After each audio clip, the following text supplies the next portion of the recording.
ঘোষণা হবে। মঞ্চে ডেকে নিচ্ছি প্রাপ্তি ভট্টাচার্যকে।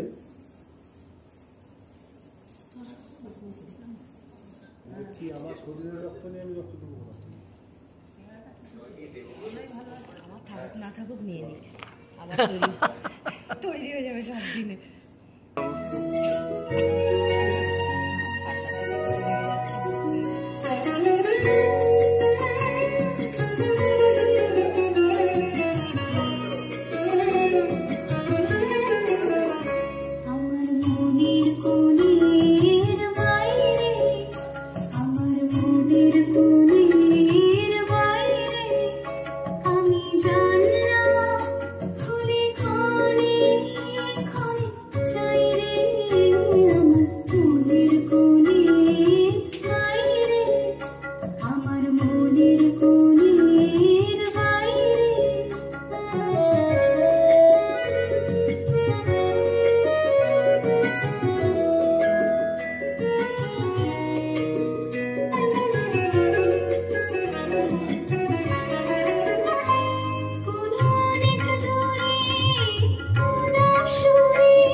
বিশিষ্ট অতিথি আমাদের সবার নৈহাটি চ্যানেলের অ্যাডমিন এবং তার সঙ্গে ইন্টারন্যাশনাল কোচ এবং জিমন্যাসিস্ট।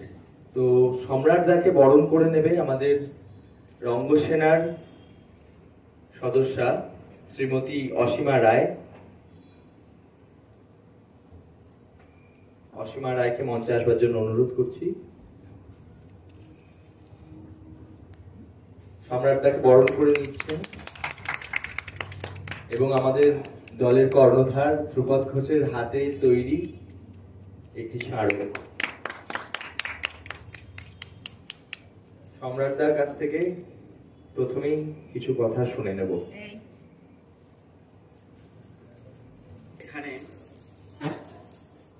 আজকে এখানে এমন অনেকে আসবে যারা রক্তদান নিয়ে কথা বলবে, রক্তদানের সচেতনতা নিয়ে কথা বলবে। এবং আমরা ছোটবেলা থেকে আমরা কম বেশি সবাই পাড়ার মোড়ে মাইক লাগিয়ে আলাদা করে সেই জিনিসগুলো শুনে এসেছি। কিন্তু আমি আজকে এই বছর আমার সাথে ঘটনা ঘটেছে একটা, আমি সেইটা আপনাদের বলি। আমি ট্রেনে করে যাচ্ছিলাম, আমি খবর পেলাম যে আমার যে স্যার, যাকে গতকাল হসপিটালে ভর্তি করা হয়েছিল ডেঙ্গু নিয়ে, সেই ডেঙ্গুর প্লেট রেট পড়তে পড়তে সে 24,000-এ এসে ঠেকেছে। মানে আপনারা বুঝতে পারছেন খুবই বিপদের একটা জায়গায় সে এসে পৌঁছে গেছে। এবং সেই জায়গায় দাঁড়িয়ে তাকে প্লেট রেট দেওয়া হবে এবং তার জন্য রক্তের দরকার 8টা লাগবে, আপনারা এটা ধরে চলুন। এবার আমার কাছে যেমন আমার স্যার প্রিয়, ঠিক তেমন ভাবে এটা তো স্যারের অনেক ছাত্র, তাদের মধ্যেও একজন আমার সাথে খুব ভালো সম্পর্ক, যেটা হয় আর কি কাজের সূত্র ধরে। তো আমি আর সে মজা আমি 14 সাল থেকে রক্ত দিই। সে বছর আমার 19 বছর বয়স ছিল, সেখান থেকে আমার রক্ত দেওয়া শুরু। এবং এইভাবেই বন্ধুদের সাথে সবাই আমরা মজা করে অনেক কিছু হুজুকে পড়ে করি। সেইবার হুজুকে পড়ে না, আমরা দুইজন প্রথমবার সেইবার রক্ত দিয়েছিলাম এবং সেটা পঞ্চননতলা নিউ অ্যাথলেটিক ক্লাবে দিয়েছিলাম। তো দিয়েছিলাম তার ব্লাড আমরা এমনি ওখানে দেখবেন থ্যালাসিমিয়া বা অন্যান্য টেস্টও হয়। তো সেইবার রক্ত দিতে গিয়ে আমরা এমনি ক্যাজুয়ালি বললাম আমরা এই টেস্টটাও করাবো, যেটা হয় আর কি, ওনারা স্যাম্পেল নিয়ে নেয়। এবং ওর সেই সময় ফোনটা হারিয়ে গেছিল, কোনো ফোন নাম্বার ছিল না। তো আমার ফোন নাম্বারটাই দুটো জায়গাতেই আমরা দিয়েছিলাম। সেভাবে প্রচার করতে পারিনি, যে কারণে যে কজনই রক্ত দেবে সে কজনই দলের লোকই রক্ত দেবে। আর কি বলবো, সবাই ভালো থাকুক, সুস্থ থাকুক এবং আমাদের পরিকল্পনা দীর্ঘায়িত হোক, আমরা সাফল্য লাভ করি। সেটা মনে হয় আর কোনো দানের মধ্যে নেই। আপনি যখন জানবেন যে রক্তদান করে আপনি একটা মুমূর্ষ রোগীকে বাঁচিয়ে তুলেছেন, সেই থেকে বড় কিছু হয় না, এর থেকে কোনো দানের মধ্যে আসে না। তো আমি এটাই বলবো যে আপনারা কোনো রকম ভয় পাবেন না। রক্তদান খুবই একটা ভালো কাজ এবং রক্তদানের প্রয়োজন আছে। আপনার শরীর থেকে রক্তটা দান করার পরে আপনার শরীরে নতুন রক্তের সৃষ্টি হয়। সকাল 10 ঘটিকায় নানহাসা এবং রঙ্গসেনার যৌথ উদ্যোগে পঞ্চম রক্ত দানের একটা আয়োজন করা হয়েছে সমরেশ বসু সভাকক্ষে। আমি এখানে দাঁড়িয়ে ভাবতে ভালো লাগছে এই নানহাসার একজন মেম্বার হিসাবে যে মানুষ আস্তে আস্তে আসছে, তারা তাদের সহযোগিতার হাত বাড়িয়ে দিচ্ছে রক্তদানের মধ্য দিয়ে, এবং তাদের উদ্যোগ, উদ্দীপনা, উৎসাহ মানে না বলে কিছু বলার নেই। তাদের আনন্দ উৎসাহ দেখে ভালো লাগছে ভাবতে। হয়তো আরো পরবর্তী নেব আমাদের দলের উৎসব সমিতির চেয়ারপারসন, তার কাছ থেকে দু চার কথা এবং তার কণ্ঠে কবিতা শুনে নেব।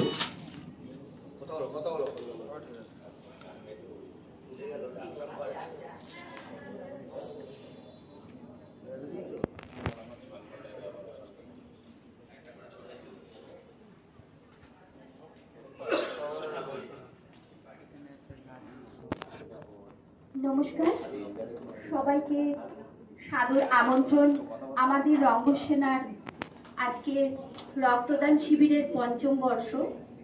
স্বেচ্ছায় আসুন, স্বেচ্ছায় রক্তদান করুন, সবাইটির পাশে থাকুন, আমাদের রঙ্গসেনার পাশে থাকুন। এক ফোঁটা রক্তের দাম অনেক, একটা জীবন, এক ফোঁটা রক্ত।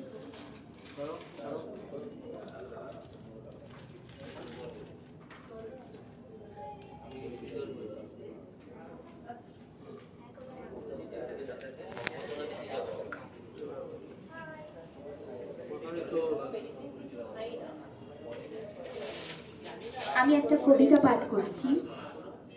কবিতা কন্যা সন্তান, টিঙ্কু নন্দী। একটি কন্যা সন্তানের জন্ম দিয়েছিলাম আমি। সেদিন তোমরা সবাই আমাকে ঘৃণা আর অবজ্ঞা করেছিলে। আমার সন্তানের জন্মের পর বাজেনি কোথাও শঙ্খধ্বনি, জ্বলেনি মঙ্গলদ্বীপ। মানসিক যন্ত্রণায় ছটফট করতে করতে শিশুটিকে বুকের মাঝে আঁকড়ে ধরে প্রতিজ্ঞা করেছিলাম, এই সন্তানকে একদিন সমাজে প্রতিষ্ঠিত করব প্রকৃত মানুষ রূপে, যার জন্য তোমরাও হবে সম্মানিত। যে পুত্র সন্তানের জনকাঙ্ক্ষায় ভূষিত হয়ে গর্বিত তোমরা, সেই পুত্রের জন্মদাত্রী আমরাও। একদিন পৃথিবীতে এসেছি কন্যা সন্তান রূপে, তোমার মা যিনি, অথচ আজও তোমরা কন্যা সন্তানের ভ্রূণ হত্যা করো।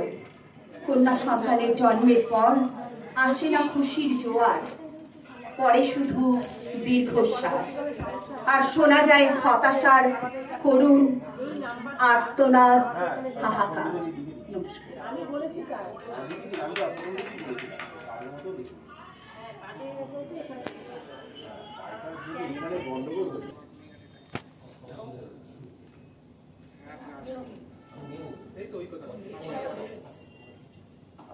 রেবা বিশ্বাস বরণ করে নিচ্ছে আজকের বিশিষ্ট অতিথি শ্রী সৌরাশিস ঘোষকে, এবং তার হাতে তুলে দিচ্ছে আমাদের রঙ্গসেনার কর্ণধার, তার হাতে আঁকা একটি স্মারক।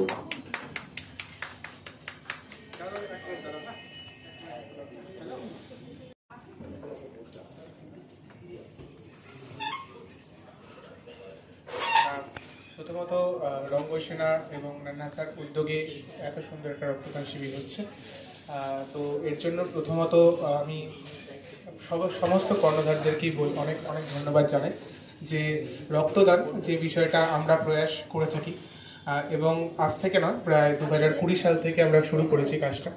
প্রায় সারা পশ্চিমবঙ্গে 270 জন মানুষের আমরা প্রাণ বাঁচাতে পেরেছি, এবং তার সাথে অগণিত রক্তদান শিবিরও করেছি, এবং সারা পশ্চিমবঙ্গে বহু প্রান্তে আমরা রক্তদান শিবির করি। তাই এই রক্তদান শিবিরের ভ্যালুটা যথেষ্ট বুঝতে পারি, কারণ এই এখন এইরকম সময় শীতকালে বলছে তারা প্রচন্ড চ্যালেঞ্জেস ফেস করে, কিন্তু সব মিলিয়ে সমস্ত কিছুর মধ্যেও যে এত সুন্দর একটা অনুষ্ঠান এখানে এসে আবারও আমি চেষ্টা করি যদি কয়েকটা যদি ডোনার আনতে পারি। আমি যেহেতু ছিলাম না, কলকাতায় থাকি, এখন আসছি আজকে নৈহাটি এবার একটু আগে, তো চেষ্টা করছি যদি কোনো ডোনার পাই অবশ্যই এখানে আসুন, রক্তদান করুন, এটাই চাইবো। এবং সার্বিক সকল ওটা এক্সস্ট, ওটা ফ্যান নয়, ওটা হালকাভাবে চলবে।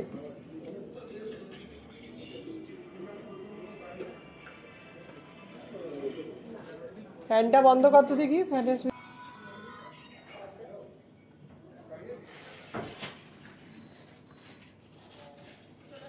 প্রদীপ রয়। আমি একটা আবৃত্তি বলবো। সম্পাদ্য সুকুমার রায়ের লেখা। শুনতে পেলাম পোস্তা গিয়ে তোমার নাকি মেয়ের বিয়ে, গঙ্গারামকে পাত্র পেলে, জানতে চাও সে কেমন ছেলে? সে পাত্র ভালো, রং যদিও বেজায় কালো, তার উপরে মুখের গঠন একদম ঠিক পেঁচার মতো। নমস্কার।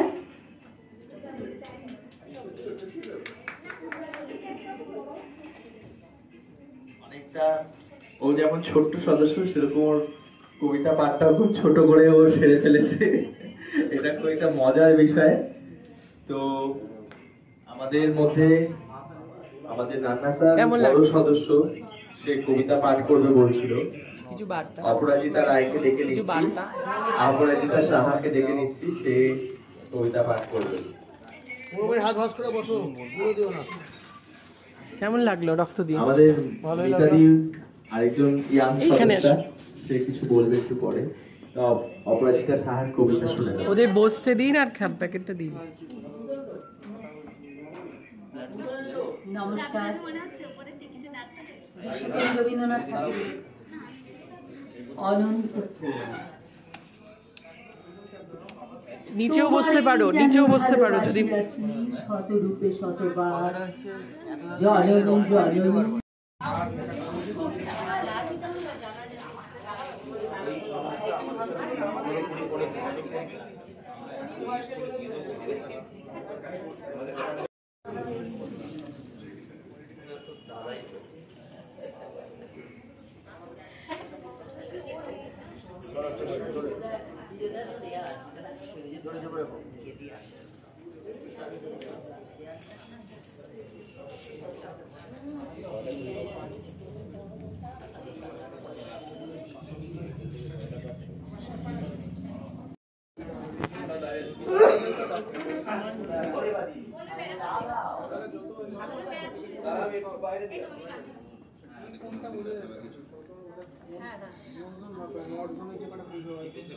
তুমি বেকার বেকার ভয় পাচ্ছ, কিচ্ছু হবে না।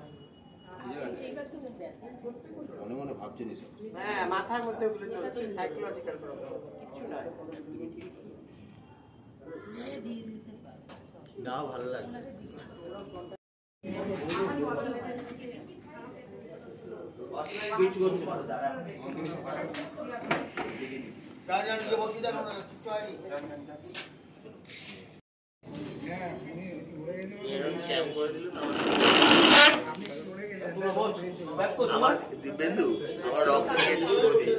শুভদীপের রক্ত না বেরোচ্ছে না।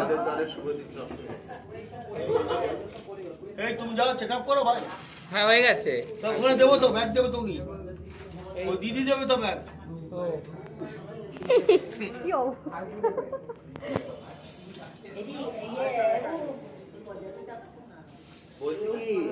এই আমার ভালো করে ভিডিও তুল বাবা, ভাতে রক্ত দিয়েছি, উল্টে দিয়েছে একদম।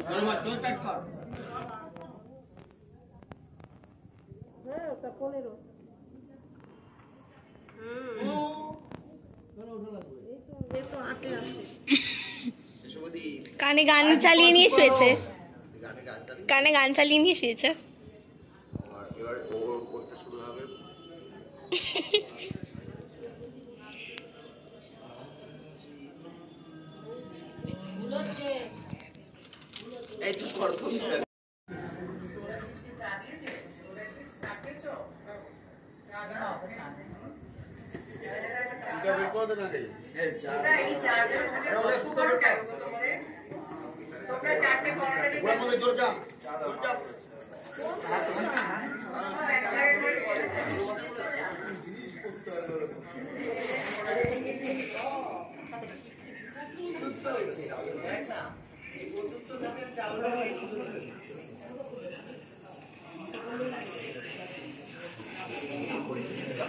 পালিয়ে গল্প করতে